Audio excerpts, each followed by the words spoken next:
जय श्री विष्णु। आप सभी का बहुत बहुत धन्यवाद। आपसे एक प्रश्न पूछा था जिसमें मैंने आपसे पूछा था कि भगवान कृष्ण ने कौरवों को जो अपनी सेना दी उसका क्या नाम था, तो उसका नाम था नारायणी सेना। नारायणी सेना के अलावा भगवान की इस सेना को चतुरंग सेना भी कहते हैं। आज आप कार्तिक मास महात्म्य के अध्याय के अलावा भगवान कृष्ण और पुजारी जी की एक बहुत सुंदर कथा भी सुनने वाले हैं, इसलिए अगर हो सके तो इस वीडियो को लास्ट तक जरूर सुनिए।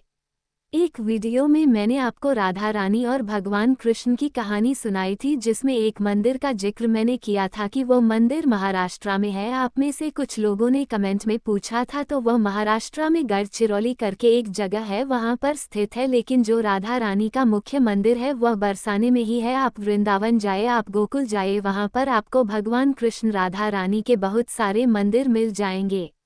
बाकी जो भी मंदिर है वो मुख्य मंदिर नहीं है, वो छोटे छोटे मंदिर उनकी याद में बनवा दिए गए हैं। तो देवर्ष नारद महाराज पृथु को बड़े मनोयोग से सारी कथाएं सुना रहे थे और महाराज पृथु भी बड़े शांत मन से एकाग्रचित होकर सारी कथाएं सुन रही थी। नवमी की कथा सुनने के बाद महाराज पृथु ने देवर्षि नारद से कहा, हे देवर्षि, भीष्म पंचक व्रत जो कि भगवान विष्णु को अत्यंत प्रिय है, किस कारण प्रसिद्ध हुआ, अब मेरी यह जानने की भी प्रबल इच्छा है।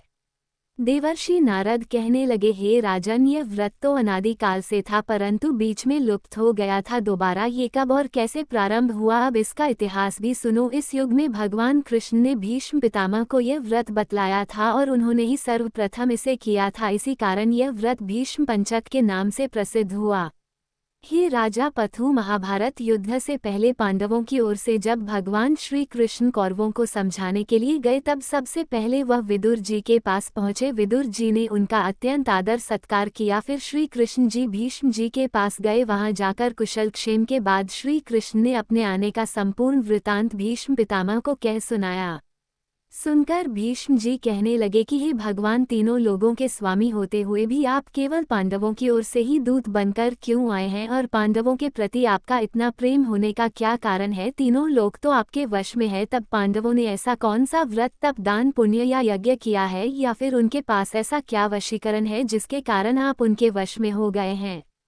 भगवान श्री कृष्ण ने मुस्कुराकर उत्तर दिया, हे गंगापुत्र, यद्यपि यह रहस्य अत्यंत गुप्त है, फिर भी मैं इसे तुमसे कहता हूँ। पूर्व जन्म में उन पांचों भाइयों ने एक ऐसा व्रत किया था जो मुझे अत्यंत प्रिय है, इसी कारण मैं इस जन्म में उनके वशीभूत हूँ। अब तुम भी उस व्रत का वृतांत सुनो। अत्यंत प्राचीन काल में उज्जैन नामक नगरी में कवि शुचि, दृढ़ दंत और हंस नामक 5 ब्राह्मण रहा करते थे। वे सभी वेदों के ज्ञाता, युवा, रूपवान और गंधर्व विद्या में अत्यंत निपुण थे। वे सभी दिशाओं में भ्रमण करके अपनी गान विद्या के द्वारा पर्याप्त धन प्राप्त किया करते थे। एक बार वे सभी मथुरा नगरी में सुवीर नामक राजा के दरबार में जा पहुंचे। संगीत कला में निपुण तो थे ही, तो उन्होंने सोचा कि क्यों ना चलकर राजा के महल में अपनी इस कला का प्रदर्शन किया जाए, तो उन्होंने राजसभा में इसका प्रदर्शन करने की इच्छा प्रकट की। वे 4 दिन तक उपवास और परम पवित्र यमुना जी में स्नान करते रहे। फिर उन्होंने किसी से राजा का संपूर्ण वृतांत पूछा। उन्होंने बताया कि राजा की कादम्बरी नामक अत्यंत सुंदर भगपत्नी है। वह संगीत विद्या में निपुण, मधुर बोलने वाली, नृत्य में अत्यंत प्रवीण, रूप, लावण्य और यवन में अद्वितीय है। वह प्रतिदिन राजा के सम्मुख एकांत में नृत्य और गायन किया करती है। ये सुनकर वे पांचों एक ऐसे स्थान पर जाकर खड़े हो गए जहां कादम्बरी के नृत्य और ताल के स्वर सुनाई पड़ते थे। इसके बाद राजा के पास आने जाने वालों से वे कहने लगे कि बड़े दुख की बात है कि आपके राजा के पास नृत्य कला को जानने वाला कोई नहीं है। वीणा में तार बराबर नहीं है, 2 तार ढीले हैं, और बाजे की धुन के अनुसार तो नृत्य भी शुद्ध नहीं है। ये बात वहां उपस्थित लोगों में से किसी ने जाकर राजा से कह सुनाई। राजा ने जहां पर कादम्बरी का नृत्य हो रहा था वहीं पर उन पांचों को बुलवा लिया। वहां पहुंचकर उन्होंने राजा को पहले तो आशीर्वाद दिया, फिर राजा के निकट ही आसन पर वे बैठ गए। कादम्बरी ने फिर उनको संगीत विद्या में अत्यंत निपुण समझकर उनके सामने अपना विशिष्ट नृत्य प्रस्तुत किया। जब उसने चक्र में ताल दिया तो उन ब्राह्मणों ने उसे रोक दिया। उसने चक्र छोड़कर यथा योग्य ताल दिया, मगर चक्र खंडित नहीं किया। कादम्बरी के इस गुण और उसके रूप माधुरी को देखकर पांचों उस पर मोहित हो गए। कादम्बरी भी उन पांचों को देखकर उन पर मोहित हो गई। उसने रात्रि के समय गुप्त रूप से अपनी एक सहेली के साथ उन पांचों को ये संदेश भिजवाया कि तुम में से एक प्रतिदिन नगरी के उत्तर की ओर यमुना नदी के तट के समीप लताओं से घिरे हुए निर्जन अनंत नामक तीर्थ में मेरे पास आकर अपनी अपनी विद्या और गुण का प्रदर्शन करो। उस समय मैं भी वीणा और राग का कौशल दिखलाऊंगी। सुनाते हुए भगवान कहने लगे कि एक ब्रह्मचारी जो कि मेरा भक्त था, दुष्ट संगति से बचने के लिए वह गांव से बहुत दूर रहा करता था। उन दिनों वह भीष्म पंचक व्रत करके मंदिर में मेरा पूजन किया करता था। कार्तिक शुक्ल एकादशी के दिन उन संगीता के ब्राह्मणों में से कवि नाम का एक बड़ा भाई भी उस मंदिर में आया। कादम्बरी भी वहां पर पहुंच गई। वहां मेरे भक्त ने जिस प्रकार पूजन किया, कवि नामक ब्राह्मण ने भी ठीक वैसा ही किया। उसके बाद हाथ में वीणा लेकर उसने गायन प्रारंभ कर दिया। मेरा भक्त क्योंकि अपने मन पर विजय प्राप्त कर चुका था, इस कारण गायन सुनकर भी उसे क्रोध नहीं आया। उधर कादम्बरी और कवि समस्त रात्रि गायन और नृत्य करते रहे। प्रातःकाल ब्रह्मचारी भक्त को गोबर का आचमन करते हुए देखकर कवि ने भी वैसा ही किया। इसके बाद कादम्बरी वापस अपने महल में चली गई। ब्रह्मचारी की संगति और रात्रि जागरण के कारण कवि के समस्त पाप दूर हो गए, इसलिए द्वादशी के दिन वह अपना समस्त द्रव्य दान करके विरक्त हो गया। दूसरे दिन शुचि आया, उसने भी रात्रि भर कादम्बरी के साथ नृत्य और गायन किया और फिर ब्रह्मचारी की तरह पूजन करके गौमूत्र का आचमन किया। प्रातःकाल होते ही वह भी अपना संपूर्ण धन दान करके सन्यासी हो गया। उसने निश्चय किया कि जिस प्रकार कादम्बरी के नृत्य गायन और रूप को देखकर ब्रह्मचारी का मन भी चलायमान नहीं हुआ, मोहित नहीं हुआ, ठीक उसी प्रकार मुझे भी अपने मन को वश में अवश्य ही करना चाहिए। द्वादशी के बाद तीसरे दिन यानी कि त्रयोदशी तिथि को दृढ़ नाम वाला भाई कादम्बरी से मिलने आया और समस्त रात्रि उसने भी नृत्य और गायन किया और ब्रह्मचारी की ही तरह उसने भी पूजा की और गाय के दूध से आचमन किया। दोनों भाइयों के समान वह भी विरक्त होकर सन्यासी बन गया। अगले दिन अर्थात चतुर्दशी को, जिसे बैकुंठ चतुर्दशी भी कहते हैं, उस मंदिर में चौथा भाई जिसका नाम दंत था आया और पहले अपने भाइयों की तरह उसने भी कादम्बरी के साथ रात भर नृत्य और गायन करके ब्रह्मचारी से बचे हुए घी का पान करके मन शुद्ध हो जाने के कारण उसने भी संन्यास ले लिया। वह भी विरक्त हो गया।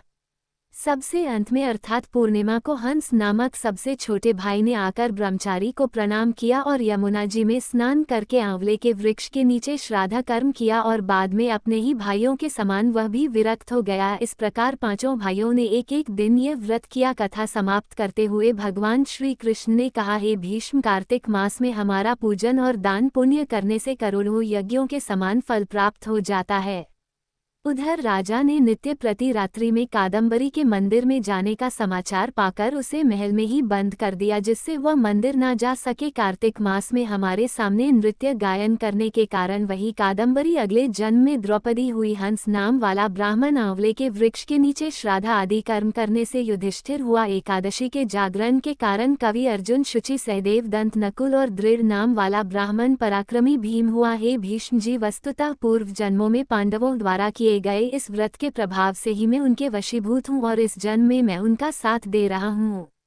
भीष्म पितामह को भीष्म पंचक व्रतों का महात्म सुनाकर भगवान कृष्ण मौन हो गए। अब सुनिए भगवान श्री कृष्ण और पुजारी जी की कथा। कहते हैं कि मानो तो भगवान है और ना मानो तो पत्थर। आज की वीडियो में मैं आपको सुनाऊंगा जिसकी वजह से भगवान को स्वयं मूर्ति में साक्षात भगवान का रूप लेकर आना पड़ा था। उन्होंने अपने भक्त की पुकार किस तरह से सुनी, आखिर कैसे भगवान ने अपने एक भक्त को झूठ बोलने के बाद भी बचा लिया। अगर आप भी सुनना चाहते हैं ये कहानी तो जल्दी से कमेंट बॉक्स में कृष्ण भगवान की जय जरूर लिख दीजिएगा।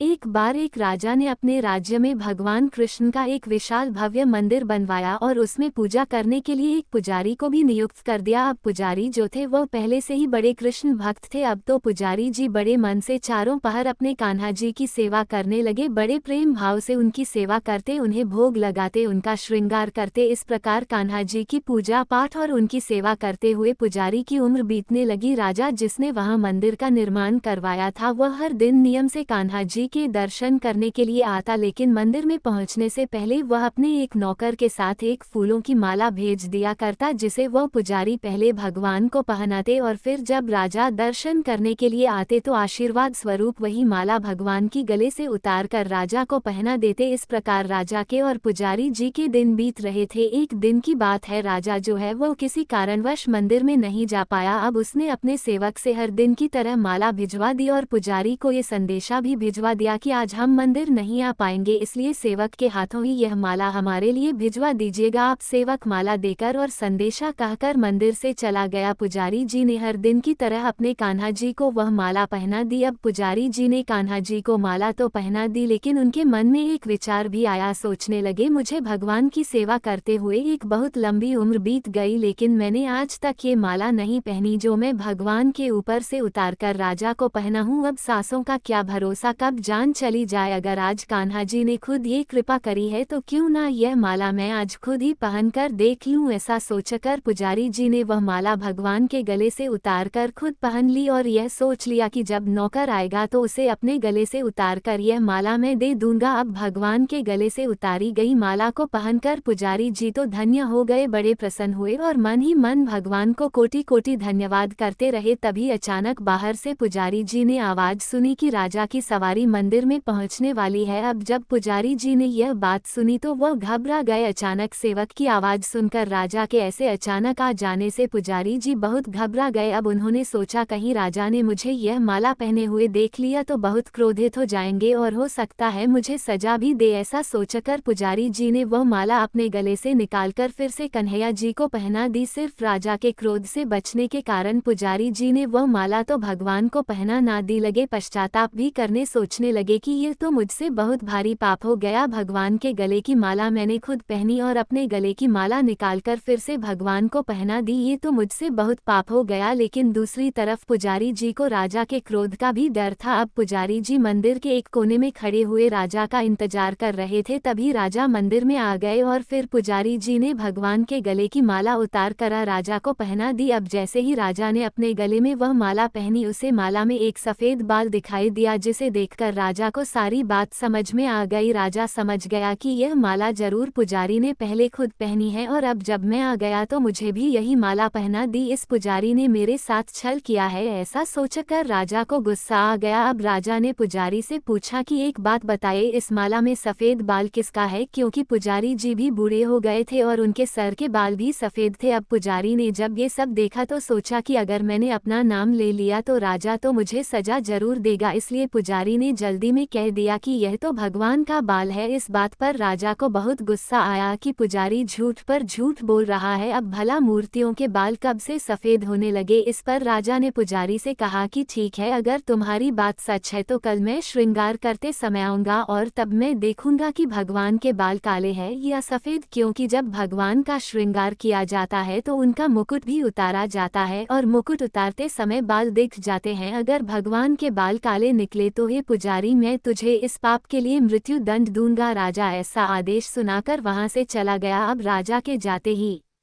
पुजारी हाथ जोड़कर भगवान के सामने प्रार्थना करने लगा, कहने लगा, हे प्रभु, मैं जानता हूँ कि मैंने आपके सामने झूठ बोलने का अपराध किया है और यह बात आप भी जानते हैं। अपने गले में डाली हुई माला मैंने फिर से आपको पहना दी और क्योंकि मैं आपकी सेवा करते करते बूढ़ा हो गया था, एक बहुत बड़ी सी अभिलाषा मेरे मन में थी कि काश कभी ऐसा हो सकता कि मैं आपको चढ़ाई हुई माला खुद पहन सकता, और आज जब राजा नहीं आया तो मैं ये भारी गलती कर बैठा, बस आपको चढ़ी हुई पहनी हुई माला का अभिलाषी में था और इसी कारण मुझसे यह अपराध हो गया। हे प्रभु, हो सके तो मुझे क्षमा कर दीजिएगा। हे प्रभु, मैंने पहली बार ऐसा लालच किया और मेरे ऊपर इतना बड़ा संकट आ पड़ा। अब तो राजा मुझे मृत्युदंड अवश्य देगा। हे भगवान, आप ही मुझे बचा सकते हैं, नहीं तो कल राजा मुझे फांसी पर चढ़ा देगा। इस प्रकार पुजारी सारी रात रोते रोते कान्हा जी की मूर्ति के सामने ही सो गया। उधर अपने आदेश के अनुसार अगले दिन जब राजा आया तो भगवान का श्रृंगार स्वयं करने के लिए कहने लगा। पुजारी जी ने जब ये बात सुनी तो वो के मारे एक कोने में खड़े हो गए। अब उनके मन में बहुत घबराहट थी कि कहीं मूर्ति के बाल काले निकले तो सारा सच सामने आ जाएगा। अब राजा ने जैसे ही ठाकुर जी का श्रृंगार करने के लिए उनका मुकुट हटाया तो वह ये देखकर हैरान रह गया, क्योंकि कन्हैया जी के यानी कि ठाकुर जी के सभी बाल सफ़ेद थे। अब राजा को लगा कि पुजारी ने जरूर अपनी जान बचाने के लिए इन बालों को सफ़ेद रंग से रंग दिया होगा। देखिए, राजा को अब भी यकीन नहीं आ रहा था। अब राजा ने बालों की जांच करने के लिए कान्हा जी की मूर्ति से एक बाल पकड़कर जोर से खींचा तो वहां से खून की धार बहने लगी। अब राजा ने ये देखा तो वो बहुत घबरा गया और कन्हैया जी के पैर पकड़कर उनसे क्षमा याचना करने लगा। अब राजा भी समझ चुका था कि इस मूर्ति में साक्षात ठाकुर जी बसते हैं। उधर पुजारी जी ने जब इतना बड़ा चमत्कार अपनी आंखों के सामने से देखा तो हैरान रह गया। अभी वे दोनों हैरान ही थे कि तभी मूर्ति से एक आवाज आई जो कि स्वयं कन्हैया जी की आवाज थी। कहने लगे, हे राजन, तुमने आज तक मुझे मूर्ति ही समझा, इसलिए मैं आज भी तुम्हारे लिए एकमात्र मूर्ति ही हूँ। लेकिन इस पुजारी ने मुझे साक्षात भगवान समझा है और उसकी श्रद्धा की लाज रखने के लिए ही और तुझे समझाने के लिए मुझे अपने बाल तक सफ़ेद करने पड़ गए। तब राजा को अपनी गलती का एहसास हुआ। उधर पुजारी जी बड़े प्रसन्न थे कि आज भगवान ने उसकी लाज रख ली थी। कहते हैं कि भगवान कृष्ण आज भी अपने भक्तों को दर्शन देते हैं, लेकिन जिनकी श्रद्धा और भक्ति सच्ची है केवल उन्हें ही भगवान की मूर्ति को केवल मूर्ति मानकर ही पूजा ना करें। आपकी अटूट श्रद्धा और विश्वास अगर पूजा करते समय है तो फिर आपको किसी भी दिखावे की जरूरत नहीं। कहते हैं कि भगवान का आशीर्वाद सच्ची भक्ति से और सच्चे विश्वास से बड़ी आसानी से पाया जा सकता है।